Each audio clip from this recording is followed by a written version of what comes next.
सरकारी नौकरी में आवेदन करने के लिए अब एक महत्वपूर्ण कार्य आप सभी को करना होगा। जो भी अभ्यर्थी हैं, जो भी किसी भी सरकारी नौकरी की तैयारी कर रहे हैं, तो उनके लिए बेहद ही महत्वपूर्ण जानकारी है। और सरकार ने अब एक नया नियम लागू कर दिया है कि किसी भी सरकारी पद के लिए यदि आप आवेदन करना चाहते हैं या कर रहे हैं,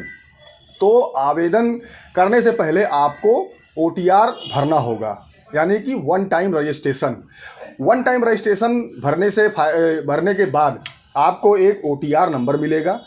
वो OTR नंबर आपको हमेशा रखना पड़ेगा।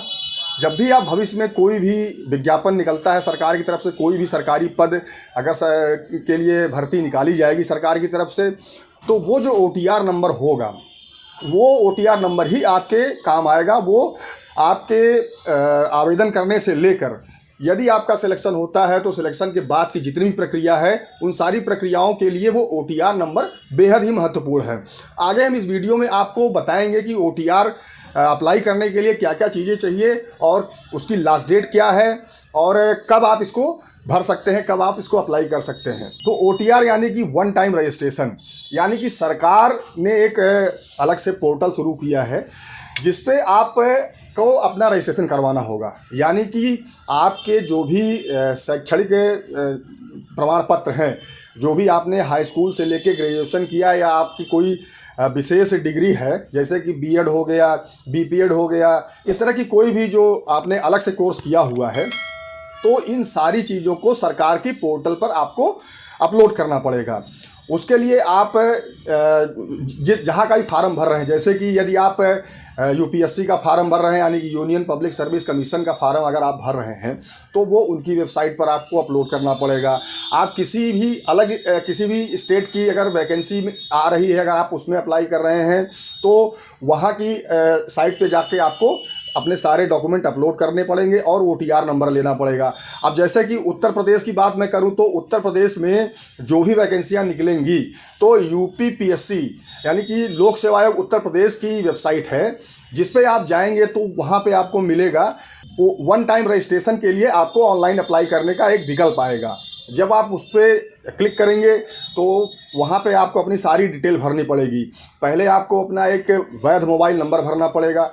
उसके बाद एक ईमेल आईडी देनी पड़ेगी। उसके बाद जब वो नंबर आप भरेंगे तो आपके नंबर पे और आपके ईमेल आईडी पर एक वन टाइम पासवर्ड आएगा, यानी कि OTP आएगा। जब वो OTP आप उसमें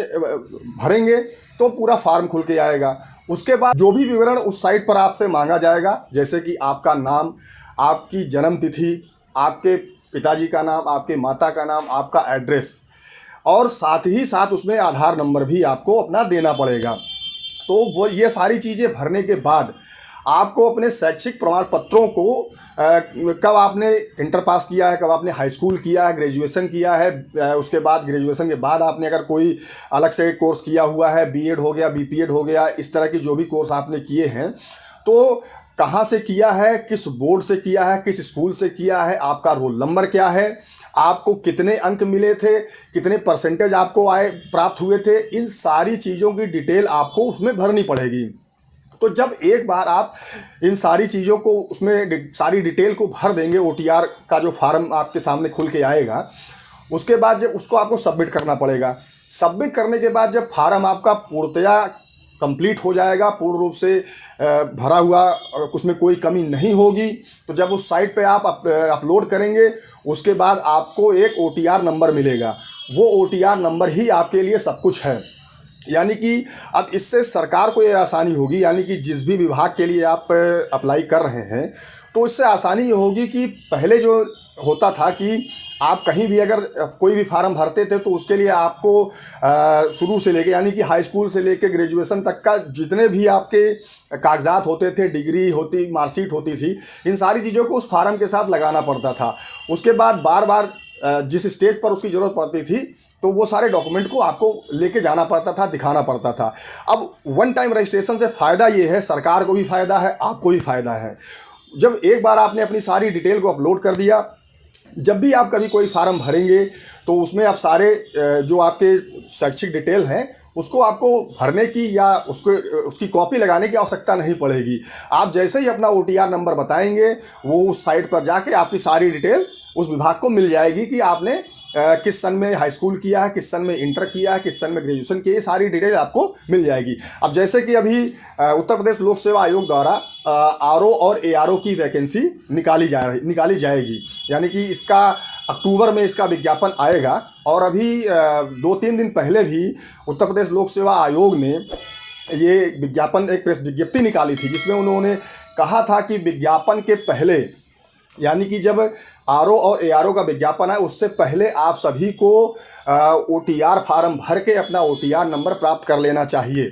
और किसी भी स्थिति में अगर किसी अभ्यर्थी के पास ओटीआर नंबर नहीं होगा तो वो उस फार्म को भरने के लिए अर्हत नहीं, यानी कि वो एलिजिबल नहीं होगा। यानी कि जब तक आपके पास ओटीआर नंबर नहीं होगा तब तक आप उस फार्म को भर नहीं पाएंगे। तो बेहद महत्वपूर्ण है, जो भी आरओ और एआरओ की तैयारी कर रहे हैं उनके लिए बेहद महत्वपूर्ण है कि आप तत्काल ओटीआर फार्म भर के अपना ओटीआर नंबर प्राप्त कर लें।